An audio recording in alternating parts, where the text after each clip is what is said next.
¿Cómo andás, Juliana? ¿Cómo vas, ¿Cómo vas con las lecturas? Ahí voy. El otro día la pregunta que iba a hacer respecto al trabajo práctico fue lo que estaba en el PowerPoint después, por eso no le mandé mensaje. Bien, bien. De todas maneras, Juli, sabé que yo estoy atenta. Cuando quieras me escribís y cualquier duda que tengas con algún concepto me preguntás, para así podés intentar promocionar. Igualmente, de todas maneras, hay dos instancias, pues está el recuperatorio, pero ojalá que, bueno, que puedas promocionar en esta primera instancia del segundo parcial. Así que por eso, jueves, sí. ¿no? ¿Cómo? ¿El jueves lo suben? Sí, sí. Y les voy a recordar ahora la fecha del recuperatorio. Y el jueves se sube, como la otra vez que van a tener 3 días para resolverlo. Bueno, si ustedes fueron leyendo, como siempre digo, no les va a resultar complicado. El tema es tener leído el material, porque eso lleva tiempo, ubicar después en el material la información que nos sirve y que nos haga pensar las consignas, así que si vos fuiste leyendo va a estar todo bien. A mí me pasó el otro día con el otro parcial que hay cosas que se dan también en problemática educativa. Entonces se me mezclaban los autores y los temas. ¿Y hay temas que se repiten en problemática? Por ahí se hacen mención. Por ejemplo, la ley de educación no se toca en profundidad, pero sí se menciona, y hacen mucho énfasis de que muchas cosas que se ven en problemática después se profundizan en sistema educativo. Bien, bien, bien. Acá, sí, lo importante en esta segundo tramo de la materia es que puedan integrar los conceptos, porque las leyes son como la columna vertebral para ir articulando los conceptos que fuimos viendo. Por ejemplo, si estudiamos teoría del capital humano, o la LUM, todavía se está conectando.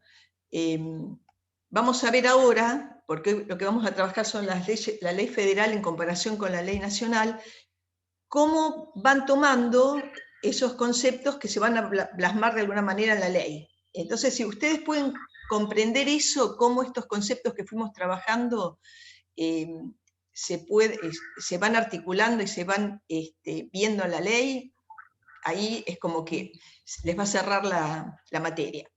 Así que, hola Lu, ¿cómo andás? Bien, todo bien, buen día. Buen día, ¿pudieron terminar el práctico? No, todavía no. Bueno, pero tienen tiempo, tienen tiempo. ¿Y vos, Sí. Juli, cómo vas con el práctico? Bien, ya el punto 1 está más o menos armado.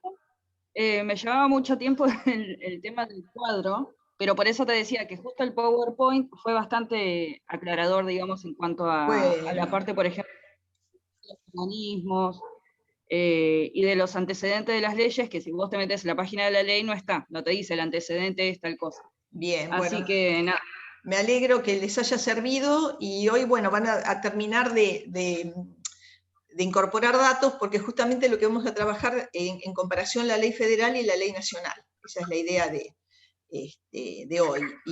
Y les va a cerrar bastante algunas cosas, porque vamos a tratar yo le decía recién a Juliana, ¿no? Que en las leyes nacional y federal se van a dar cuenta cómo van cerrando algunos conceptos que estuvimos trabajando y cómo en la ley se van plasmando.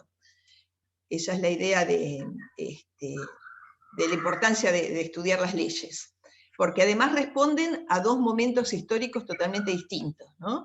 El menemismo con la ley federal es la apertura al neoliberalismo ya con todo, ¿no? Si ya se había abierto la puerta en la época del proceso militar, con el menemismo las puertas se abren totalmente, entran ya las políticas neoliberales de una forma salvaje. Y con el gobierno kirchnerista hay un intento de buscar otro tipo de enfoque, ir buscando una mirada educativa que tenga que ver con nuestra historia nacional, ir cerrando con estas historias de neoliberales que se meten en la educación y que mercantilizan cuestiones educativas. Bueno, eso son dos momentos totalmente diferentes, y se plasman en las dos leyes que van a representar dos proyectos educativos totalmente distintos. Y de eso vamos a hablar. Bueno, yo voy a arrancar, porque ya, bueno, son 5, cualquier cosa repito. Yo les quiero contar algo antes de meternos con las dos leyes. Recordar un poquito, bueno, que el parcial es la semana que viene, el 17 tiene el parcial, es de la misma modalidad que la otra vez, van a tener 3 días para resolverlo. No son cuestiones complicadas porque tienen el material para poder resolverlo. Lo que sí, si ustedes tienen las lecturas al día, y den una vueltita también por las clases teóricas grabadas, hagan algún apunte de ideas, porque eso les va a ayudar mucho también. Bueno, digan, uno de los temas, digamos, no hay temas que no los vamos a incluir, pero tengan presente, bueno, la ley nacional, la ley federal, ustedes con el práctico lo van a tener bastante fresco, la influencia de los organismos internacionales en las recomendaciones para el sistema educativo en cada uno de los momentos históricos, el menemista y el kirchnerista, que se van a ver en estas dos leyes tan distintas. Con respecto a esto de los organismos internacionales y las recomendaciones que dan, incluimos un texto que lo van a ver publicado en el aula, que es muy claro, además del de Bussi y Cordero, que lo habla, y otros materiales. Van a tener un texto que es muy esclarecedor, que es de Bior y, acá tengo y Ceruti. Ese texto ahí van a encontrar en más detalle los dos momentos de las recomendaciones, ¿no? Porque de los organismos internacionales. Comienzas con sus recomendaciones alrededor de los 90 y es como que ponen la pata en el acelerador en los 2000. Ya van por más en las recomendaciones. Entonces, bueno, en ese texto van a encontrar bastante claro los dos momentos de las recomendaciones de los organismos. Bueno, los últimos textos, el último teórico que habló Irene sobre inteligencia artificial, estos momentos tan revolucionarios en cuanto a lo que es tecnología, que son los que estamos asistiendo y lo que se viene. Eso también, Yeyati habla de esto, y otros materiales también van a tener. Y bueno, y los conceptos que estudiamos a través de Tiramonti, de fragmentación, segmentación, desigualdades educativas, estas cuestiones y estos conceptos que se van surgiendo a partir de estos cambios sociales tan profundos, ¿no? Y repaso también de la teoría del capital humano, que ahora la vamos a ver de nuevo, y cómo se mete en la educación, y lo que es la pedagogía de las competencias, que vendría a ser cómo se implementa, digamos, en los diseños curriculares estas nuevas miradas neoliberales. Bueno, ahora arrancamos con el cuadro. ¿Les quedó claro lo que estoy diciendo? ¿O hay cuestiones que no les terminan de cerrar? A ver, ¿alguna duda? Porque por ahí yo sé que son muchos conceptos nuevos, y por ahí cuesta darle una vueltita de tuerca. Yo ahora voy a ir al cuadro. A mí me gustaría, Lucía y Juliana, que vayamos pensando todas el cuadro, y si hay alguna cuestión que no les cierra, que no les lo conversamos, porque esa es la idea, ¿no? De poder pensarlo juntas. Dale, buenísimo. Dale. Porque además yo creo que este encuentro es nodal porque integra los conceptos. Bien, yo preparé un cuadro comparativo que me parece que les puede servir para ir pensando estos temas. Y por favor, en serio, me paran y lo conversamos.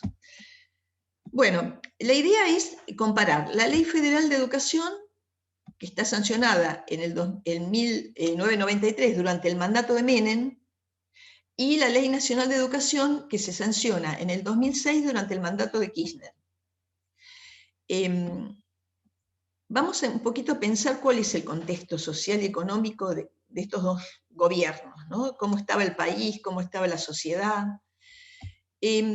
Bueno, Menem asume en 1989 y es reelecto, así que su periodo se extiende bastante, porque imagínense que en tantos años con una reelección hay como mucho tiempo de implementar, hola Sabri, de implementar una política educativa y una política estatal, ¿no? Y el gobierno de Menem se enmarca en lo que se llamó la reforma del Estado, y ahí entra, como yo les decía, con todo el neoliberalismo en nuestro país, que lo mismo estaba pasando en el resto de los países de Latinoamérica. Hay una especie de plan, digamos, a partir del consenso de Washington, que se llamó, que a partir de los años 80 los sectores de poder pensaron reformular la economía, su economía, porque en realidad siempre trabajan para ellos, de los países centrales, y de qué manera podían penetrar en los países de la región de Latinoamérica. Ahí, digamos, se diseña un proyecto y de alguna manera ese proyecto se vende, entre comillas, a nuestros países, y hay gobiernos que los compran, porque no todos los gobiernos, por suerte, los compran, pero el gobierno menemista lo compró. Y cuando digo compró, no ingenuamente, ¿no? Acá hay intereses y de alguna manera siempre tenemos cada tanto estos gobernantes que no piensan en un proyecto nacional, sino que están alineados con otros intereses. Bueno, el gobierno de Menem fue uno de estos, y entra con todo el neoliberalismo, que ya estaba gestándose a nivel global, a nivel mundial, pero vamos a pensarlo en el contexto latinoamericano y en especial en nuestro país.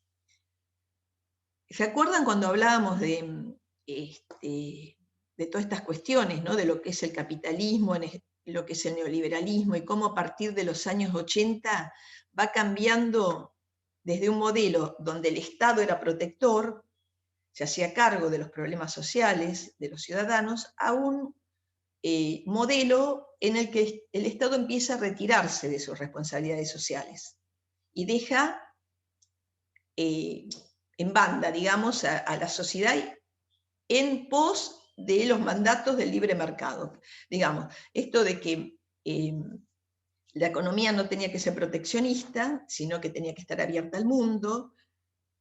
Es un modelo económico en donde se abre la economía, el Estado ya no regula, y entran, como decíamos la otra vez, los productos importados sin ningún tipo de regulación y no podían competir nuestras industrias nacionales. Esto produce un quiebre, desocupación, problemas sociales, y esto vino de la mano de un paquete, digamos, teórico, porque los organismos internacionales son los que empiezan a operar en las economías de nuestros países, y específicamente en nuestro país, y van a dar recomendaciones de cómo hay que hacer las cosas, de cómo hay que reconvertir el Estado, y utilizando la teoría del capital, en el caso de la educación, utilizando la teoría del capital humano como argumento para convencer, ¿no? ¿Se acuerdan que decía la teoría del capital humano? Tenía una ecuación muy básica. Decía que a mayor capacitación de la gente, ¿qué le generaba? ¿Qué posibilidades le daba a las personas tener mayor capacitación? Más productividad, Bien, más bien. empleo, más salario. Perfecto. Digamos, una fórmula que parece muy lógica, ¿no? Todos coincidimos. Sí, seguramente que cuanto más capacitado estás, más empleo vas a tener, mejor salario. La cuestión es que esto se implementa, es como la punta de lanza argumentativa para introducir políticas que hacen desastres en nuestras economías, ¿no? Entonces ahí está, digamos, la trampita, ¿no? Usar argumentos que pueden tener algún sustento lógico, porque recordemos que la teoría del capital humano surgió en los años 50 y después se implementa, digamos, tiene como una versión en los 90 y en los 2000, ¿no? Entonces, pero esto va acompañando los cambios que se van dando en la sociedad. Es como que la teoría la usan para argumentar y para convencernos. Pero ahora lo vamos a ver en profundidad. Entonces, como decíamos, el gobierno de Menem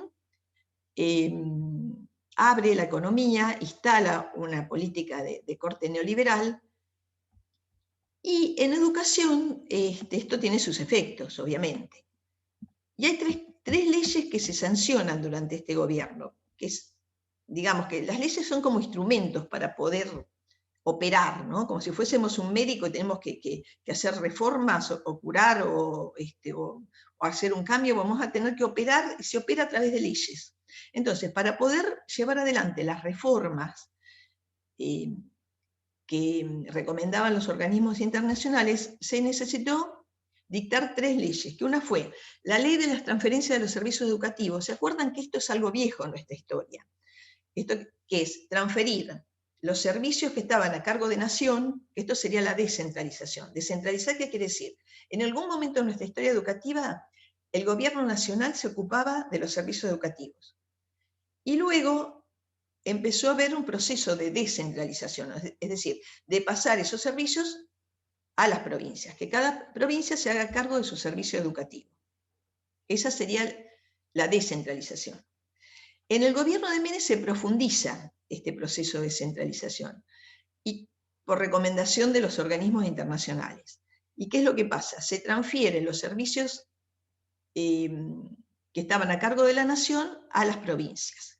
Esto crea un problema a las provincias, porque estamos en un país con 24 jurisdicciones, y hay algunas, como decíamos la otra vez, que son, digamos, muy pobres, no tienen ingresos suficientes para poder sostener los servicios educativos, porque hay que financiarlo, es decir, hay que pagar sueldos, hay que mantener escuelas, hay que calefacción, copa de leche, bueno, millones de cuestiones que tienen, que significa una erogación muy grande para las provincias. Bueno, se aplicó. No importó que provincias no podían pagar a sus docentes, no importó que las escuelas se caían a pedazos, no importó nada. Se aplicó esta ley de transferencia educativa. Bueno, surge la Ley Federal de Educación, que es la que estamos tratando acá, y otra ley que se sanciona es la Ley de Educación Superior, que va a regular el funcionamiento de las casas, digamos, universitarias y los institutos de formación terciario. Es decir, se necesitaba una ley, no vamos a decir que no, porque imagínense que hasta 1993, que asume Menem, y que no tenemos que él asume en el 89, quiero decir que se sanciona esta ley, nos manejamos con la 1420, ¿se acuerdan la 1420 de 1884? No había ley de educación. Esto era una necesidad. Pero bueno, la ley se diseña en un contexto neoliberal a medida de los organismos internacionales. Ese es el problema. Digamos, si bien algunas cosas de la ley federal vamos a ver que se necesitaban, que eran necesarias y que atienden a cuestiones que había que atender. Pero el espíritu fue como tomar a la educación como si fuese una empresa. Ese es el problema de la ley federal. Bueno, el modelo de Estado que se buscaba. Un modelo neoliberal, conservador. Cuando decimos conservador es como tradicional, no va a innovar en educación, con nuevas prácticas, con cuestiones más digamos, novedosas, sino que va a ser un modelo muy tomado, muy conservador en el sentido economicista también, ¿no? Como que aparecen palabras que no tienen mucho que ver con educación, más palabras como de empresa, eficiencia, eficacia, competencia. Parece más que estamos hablando de una empresa que de un sistema educativo. Y vamos a ver que el rol del Estado en la ley federal le otorga un rol subsidiario. ¿Qué quiere decir? Que no es un rol central, ¿no? Es un rol debilitado. Y le va a dar un rol del estado de evaluación, un estado evaluador. ¿Qué quiere decir? Que el Estado, una función muy importante que se le va a dar es evaluar la calidad educativa a través de pruebas, pero son pruebas internacionales, porque acaba entrando también esto de la mercantilización. Este Estado evaluador va a comprar paquetes de evaluación de calidad educativa. Eso sale mucho dinero, son, digamos, programas internacionales, que además que son iguales para todo el mundo, digamos. Por esto, acá es cuando estamos hablando de qué significa mercantilizar la educación, es convertirla en un negocio, que la educación sea un negocio, en el que van a ganar grandes empresarios.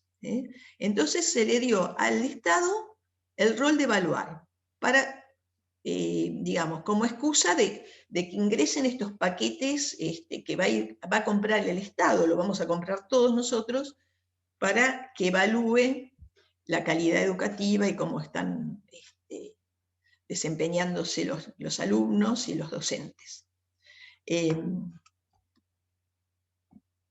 Y otra cuestión que va a asumir el Estado es desplegar, diseñar políticas focalizadas. Esto es importante que entienda la diferencia entre una política focalizada y una política universal. Las políticas focalizadas van a atender un sector en particular, no a todos. Por ejemplo, una política focalizada sería un programa de becas para jóvenes vulnerables. Eso es focalizado, va a un sector, no va para todos los chicos de la República Argentina, va solamente para eso. Una política universal sería algo que digamos, destinar recursos, pensar un proyecto para todos. Por ejemplo, la asignación universal por hijo es universal, porque alcanza a cualquier ciudadano, va para todos. Y en educación también, después con el gobierno kirchnerista aparecieron políticas universales. Pero en este momento, de este modelo neoliberal, las políticas, empieza a haber políticas focalizadas. ¿Y esto por qué? Porque se compran estos paquetes también, digamos, de políticas. Entonces, de pronto nuestro país compraba un proyecto que venía del Banco Mundial para atender a los sectores más vulnerables del Chaco. Iban a un sector muy chiquitito, ¿no? Y esto significaba asumir créditos, comprar, porque ahí está la trampa, nos enganchan con los créditos, como el FMI, mientras tanto, esto pasaba en educación, pero en paralelo, el Fondo Monetario Internacional nos había otorgado un gran crédito, que lo solicita el gobierno de Menem, y que después se convirtió en una pelota que no se podía pagar, porque ese dinero tiene intereses usurarios, o no está, y tampoco a veces es destinado para lo que se contrató. Y esto acá está la trampa del endeudamiento externo, ¿no? Nos deja como esclavos, como si ustedes tuvieran un problema económico, entonces van a un banco que les cobra intereses usurarios, no lo terminan de pagar nunca, ¿no? Y quedan como en un estado de dependencia, ¿no? De deuda. Esto es lo que estaba sucediendo con el neoliberalismo, con estas políticas neoliberales que lo que logran es que quedemos subsumidos, que el Estado cada vez quede más débil y quedamos como subsumidos o atrapados por lo privado, ¿no? Ya sea bancos internacionales de crédito, ya sea por paquetes que se compran, como podría ser, qué sé yo, para aplicar una política focalizada, y esto va creando dependencia. Esto se va comprendiendo cuál es el interés de estas políticas neoliberales.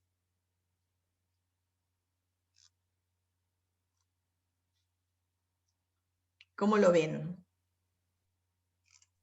Sí, profe, se entiende. Se entiende, se entiende. Porque, digamos, nosotros como país tenemos una gran tradición estatal, ¿no? Tenemos como un concepto de escuela estatal, de hospital público, más allá de que en los últimos años han avanzado las políticas de corte neoliberal y algunas cosas se fueron como deteriorando, tergiversando, pero tenemos una tradición de público muy fuerte, por eso nos costó más desplegar las políticas neoliberales con toda la furia en nuestro país que en otros países de Latinoamérica. Por ejemplo, siempre lo damos como ejemplo, en Chile la educación se privatizó totalmente, no hay acceso a la universidad pública, todo se tiene que pagar, digamos, vos querés ir a la universidad, tenés que pagar un arancel.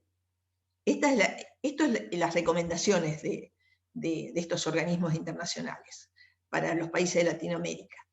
Pero son recomendaciones que van detrás de negocios y lamentablemente muchos países de América Latina lo han comprado.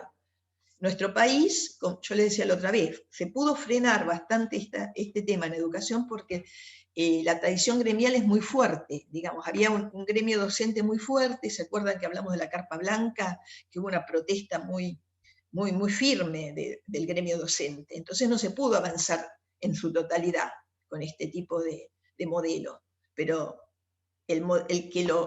digamos, el mejor alumno, entre comillas, de estas recomendaciones fue Chile. Chile y vieron las consecuencias, cómo estalló todo, cómo salieron los estudiantes a protestar, porque esto no da para más, porque realmente solamente pueden estudiar unos pocos, los que pueden pagar esas universidades privadas, y que además que son de mala calidad, porque tampoco son de buena calidad, son, como lo decíamos la otra vez, ¿no? Están muy acotadas a una ideología de fuera, ¿no? Porque eso también es el colonialismo también del pensamiento, de los autores, no hay una libertad de cátedra, bueno, eso es todo un capítulo para hablar de lo que significa el avance de estas políticas en la educación a nivel universitario. Bueno, entonces decíamos que el rol del Estado era débil, se lo debilitaba. Es lo mismo, ¿se acuerdan cuando estudiamos la teoría del capital humano? En las dos versiones, un poco se aplica a esto, es un paralelo, que el Estado, digamos, como la teoría del capital humano en los 90, el Estado se empieza a achicar, se usa la teoría del capital humano para justificar digamos, el ingreso a la educación, pero a la vez en un momento en que las políticas neoliberales avanzan, el Estado se retrae, comienza a haber problemas sociales, pues las personas están desprotegidas. Bueno, esto es un paralelo. Acá estamos viendo en una ley cómo se van filtrando estas concepciones. Bueno, la educación, la concepción de la educación es una educación sujeta a las leyes del mercado. Decíamos que, bueno, las políticas focalizadas, empiezan a haber por ahí programas para escuelas periféricas, digamos, si vienen recursos, por ejemplo, para sostener la escuela a nivel económico, solamente vienen para esas escuelas, vienen para las escuelas de los márgenes, pero no vienen para todas. Esa es una política focalizada. Y hay algo que también ellos traen en sus recomendaciones, hablan del concepto de equidad. ¿Qué significa equidad? Ellos dicen que tienen que ir, digamos, los recursos tienen que ir destinados no a todos, no tienen que ser universales, por eso sería un derroche de dinero, sino que tienen que ir a los grupos que más necesitan. Y así es como ellos consideran la equidad. La equidad es focalizar en aquellos sectores que más se necesitan. En principio, volvemos como con la teoría del capital humano, pareciera que no habría nada que criticar cuando escuchamos estas afirmaciones. La trampa es que son postulados teóricos para justificar después este tipo de reducción del gasto del Estado, porque si vamos a tener políticas focalizadas, van a ser mucho más baratas que una política integral para sostener un sistema educativo fuerte, ¿no? Todas estas son como excusas teóricas, argumentaciones para poder introducir estas reformas que enmascaran negocios. Bueno, en 1994, durante el gobierno de Menem, una cosa que podríamos decir que es positiva de la ley federal, por el avance de lo que está pasando con los derechos humanos en el mundo, le otorgan un rango constitucional a los tratados internacionales. Entonces, la ley federal va a tomar en esas leyes que y se van a ver en sus principios. Por ejemplo, la Ley de Promoción de Protección de los Derechos de los Niños, Niñas y Adolescentes está contemplado en esta ley. Es algo interesante, importante, que se haya considerado el tema de la promoción y protección de los derechos de los niños, niñas y adolescentes. También otra cuestión que incorpora la ley federal es la preexistencia de los pueblos originarios. Esto quiere decir, le otorga a los pueblos originarios una entidad, una existencia, como que los va a tener en cuenta para proyectar las políticas educativas. E incorpora todo el tema de la educación ambiental. Fíjense que esto se necesitaba, porque estábamos con una ley de 1884, que obviamente los temas ambientales no se los consideraba, y tampoco la mirada hacia los pueblos originarios estaba actualizada, ¿no? Así que bueno, algunas cuestiones de la ley federal son interesantes, son atendibles y las vamos a rescatar. Bueno, con respecto a la obligatoriedad y la gratuidad, bueno, vemos que se aumenta la obligatoriedad a 11 años, ¿se acuerdan que con la ley de la 1420 era la primaria solamente, ¿no? No consideraba el nivel inicial, o sea, jardín. Aumenta porque la educación, lo que antes se llama primaria, se va a llamar EGB y va a alcanzar, me estábamos quedando sin tiempo, a 10, perdón, va a alcanzar a 9 años, se extiende la educación primaria. Y bueno, también habla de la educación superior, bueno, entonces, y lo que tiene esta ley, que es muy criticada la educación superior, es que abre la posibilidad de arancelar estudios, que no se llegó, ya les digo, porque hubo resistencia, pero habría la posibilidad en el texto de la ley. Los estudiosos de la ley descubren que hay como una grieta por la que podrían entrar en los intentos de arancelar.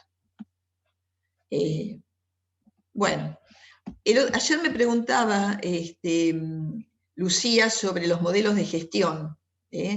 En realidad, que eso está en el práctico, cuando hablamos de gestión se puede hablar de muchas dimensiones de la gestión.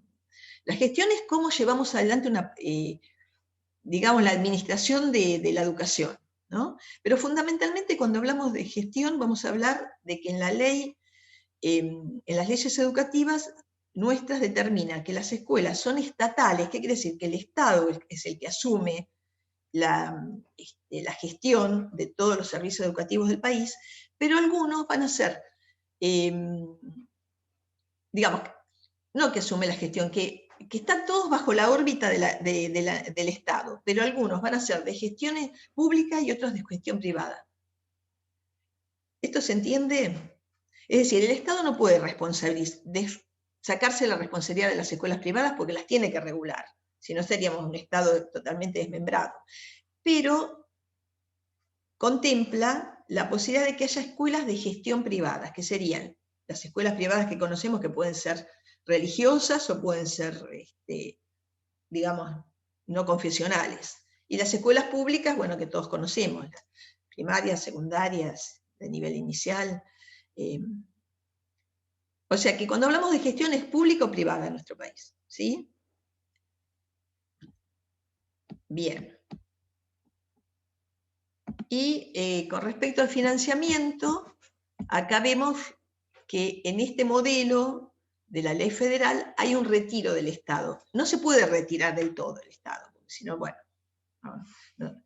Pero hay un fuerte retiro del Estado en cuanto a financiar.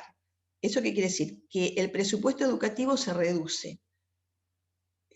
Mucho menos presupuesto, eso después tiene consecuencias en que las escuelas se deterioran, los sueldos docentes son muy bajos, y hay un deterioro grande del sistema. Al no estar financiado, al no tener dinero para sostenerlo, se va como deteriorando, cayendo. Bien.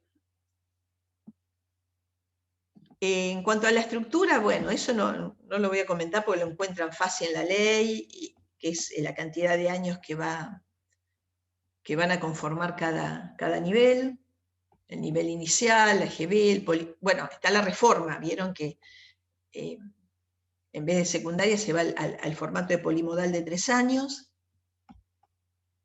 la educación superior universitaria que puede ser de carreras de 4, 5, 6 años, y las no universitarias de 3 y 4 años. Las no universitarias serían, por ejemplo, los institutos de formación docente, son de educación superior no universitaria. Bueno, a mí me interesa mucho que nos detengamos en, bueno, que en el currículum empiezan a aparecer como palabras nuevas en los diseños curriculares. Eficiencia, eficacia, competitividad. 2 palabras que tienen que ver con la teoría del capital humano. Formar un alumno que esté preparado para el cambio, para la flexibilidad para adaptarse a los nuevos requerimientos laborales. Es la pedagogía de las competencias. Recuerdan que las competencias apuntan a eso, como que hablan de, bueno, vamos a formar gente muy eficiente, muy adaptable a los cambios, con capacidad de ser competitivos.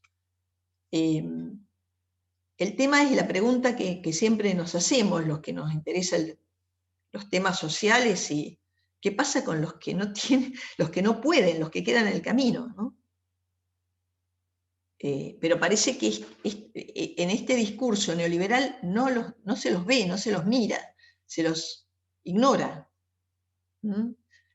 Porque imaginemos una situación puntual, como vimos con la meritocracia. Un chico que está pidiendo en la calle, que duerme en la calle, o que su familia no tiene trabajo. ¿De qué estamos hablando? De pensar en ¿vamos a lograr? ¿Ustedes creen que la escuela va a poder lograr por sí misma que ese chico sea eficiente, competitivo, preparado para el mundo, con las exigencias del mundo de hoy?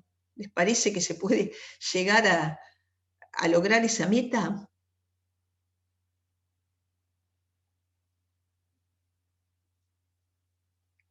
¿Cómo lo ven?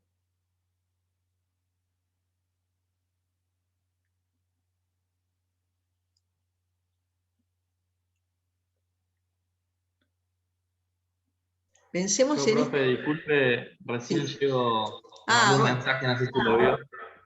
No. No, bueno, porque tuve que ir al médico y la dejo bien. ahora, cariño. Bueno, bienvenido. Ahora seguramente vamos a tener que entrar de nuevo. Les dejo para pensar esta pregunta, ¿no? Estos glosarios de términos que vamos a encontrar que vienen atados a la ley y que se van a ver en el currículum, ¿no? ¿Qué pasa con los que no pueden? Con los que sus condiciones sociales y económicas los aleja muchísimo de estos perfiles.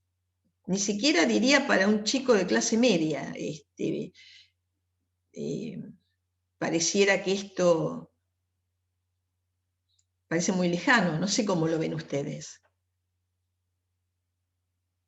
Estas recomendaciones que dan los organismos internacionales con respecto a cuáles serían las metas y qué perfiles hay que trabajar desde la escuela. ¿Cómo les suena?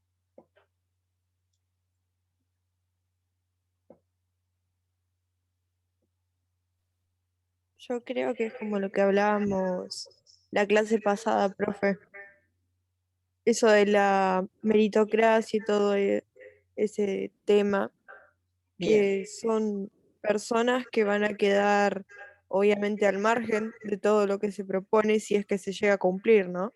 Porque es una minoría la que lo va a poder cumplir, y después son personas que se quedan atrás y se nota, se va a notar, aunque sea una minoría la que avance, se va a notar, y están pidiendo algo que en una sociedad que no se puede implementar, porque primero hay que reforzar otras partes para poder llegar a lo que se quiere llegar.